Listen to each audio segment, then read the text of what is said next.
coming up in this week's video, I'm going to be following up on last week's video. Now, don't worry if you didn't see it, and it was a bit rambly, it did go on a bit, so quite a lot of people probably didn't make it right to the end. I will be recapping what I talked about just briefly, and then following up because it's really interesting, some of the feedback that I got to that video.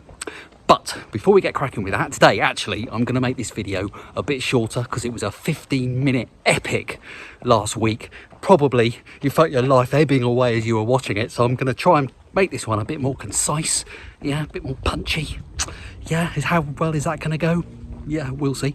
And anyway, I'm going to get cracking with the run first, and then I'll talk all about the bits and pieces afterwards. It's a Sunday today, so I'm going to try and go out a little bit further, and I'll dwell on what that all means afterwards. So, I've got a challenge for you this week, and that is to try and watch right to the end of the video.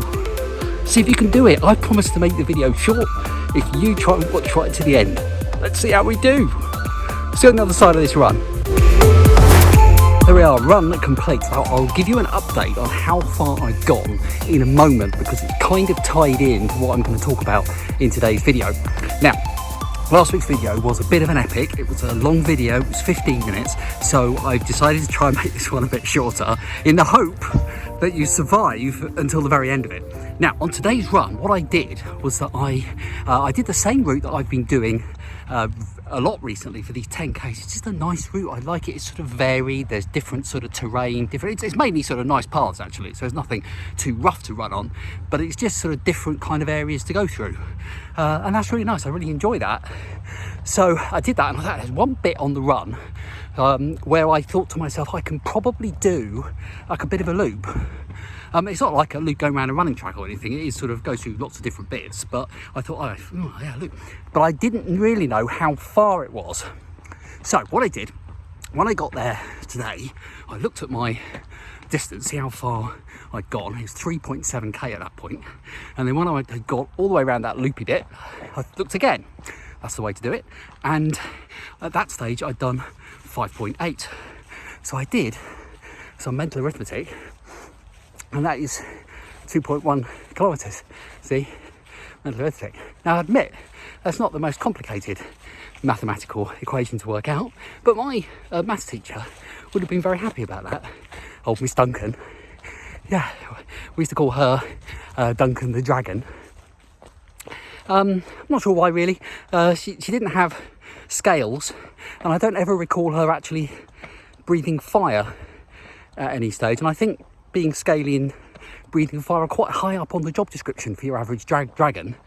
And she was actually a very nice lady. It wasn't at all dragon in any way, shape or form. I think, to be honest, being a young boys, you know what they're like, we just literally named her Duncan the Dragon for pure alliterative reasons, and no more. It's not exactly sophisticated humour, let's be honest. So, that wasn't the only method that we used. We used the alliteration method for nicknaming teachers, but also there was the rhyming method. So, Mr. Horace was known as Doris. See? Doris, Horace. That was very good. I did feel sorry, though, for one teacher in particular, when it came to the naming convention and using rhyming. That was the PE teacher. Yeah, poor Mr. Hunt. Anyway, I digress. So I ran around this little bit of loop, and I thought, okay, that's going to be an extra roughly 2k. So I ran around it twice, getting a total of 3 times. See, and that means that it won't surprise you to learn that today I did 14k. Here's the stats on the screen now, and it felt really good. Actually, I felt particularly good from about 6k onwards. I don't know why that was. I'd really settled into it. I settled into rhythm before that, obviously, but from then on, it was really good, really nice. I was listening to 5 Live actually, listening to some football commentary, and then after that, I listened to a podcast, listened to a bit of Dead Ringers, and it made me laugh. So I'm going through a kind of a stage. I go through phases. Sometimes I listen to music running at a particular pace, and sometimes if I think I can just maintain the pace, I listen to podcasts because they're quite good. So what do you listen to?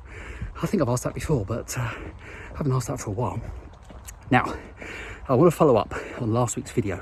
If you didn't make it to the end, and I think those that did probably only did because they'd fallen asleep in their chair and the video was still running, I was talking about my desire to get to a half marathon distance. 10k is kind of my comfortable distance now, but I really want to push on and go to half marathon, and I kind of been faffing about with that since the beginning of the year. Now, last week I said that I was going to forget about it until maybe the autumn. However, I had some feedback from loads of people. Actually, I'm not going to name check because there was such great feedback on the video. I'm putting some of them on the screen now. Thank you so much to everybody who gave me your feedback. Some really detailed responses, and I really appreciate it. And the overall response was that there's nothing wrong, it appears, from just increasing your distance slowly. So there are these programs that have a lot of detail on them and a lot of things that you do, but really they're for people who are perhaps entering events and don't know perhaps the terrain that they're going to be running on, whether they might get some hills or whatever. They're actually going perhaps in a timed event, they want to get a really good time. Now for me, I'm actually not bothered about that. I'm not bothered about the particular time that I'm going to do. I just want to get to the distance. So the advice that I've been given is that it's fine just to increase your distance, but key thing is to do it kind of slowly. So don't sort of suddenly do, I don't know, 14k this week and then next week try and run out and do 21.1. That would be a silly thing to do. I've got to kind of build it slowly so it's not a shock to the system, not a shock to my body, and that kind of makes sense. So actually, as it turns out, it looks like that the whole half marathon thing, maybe after me saying last week, forget it till the autumn, it's back on. I don't know how many times does that happen when I sort of change my mind, but it's down to you, and I want to thank you very much for that, for the great advice that I get. I really appreciate it. It's brilliant. And so this, I suppose you might as well say, is my kind of first week of it, and because I'm not setting myself a deadline of doing it, I'm not actually setting myself a time to do it in, it doesn't really matter when I get there. I can build up slowly, and the reason that I'm not going to say, I want to do it by September or whatever, is because I don't know what the weather's going to be like. It's cooled down a little bit today. It's still warm, but it's not boiling, which means that getting out and doing 14k today was absolutely fine. But actually, if the weather today had been like it was even just yesterday, it wouldn't have been really the sort of weather that I could have done 14k in, because it was quite a lot warmer yesterday. It sort of cooled down suddenly overnight. So I've got to have to kind of play it by ear a little bit, and some weeks I will probably push on, other weeks I won't, but I'm going to keep going as I am. Thank you to everybody for your advice. Right, I'm not going to say any more because I promised this was going to be a short video, and already it's going to be about 10 minutes, and I really didn't want it to be that long. So thank you so much if you have watched right to the end. I really do appreciate it. I urge you to subscribe and hit that notification bell, because next week I'm going to talk about a really interesting subject that affects all runners, and I really wanted to find out what you think about this particular subject. So get some advice and do another follow-up on that one to let everybody know what the advice is. Really good thing coming up in next week's video, so stay tuned for that. Thanks so much for watching. Thanks for watching so much. I really appreciate it. All the likes, all the subscriptions, I really appreciate all of that. I'll see you in next week's video.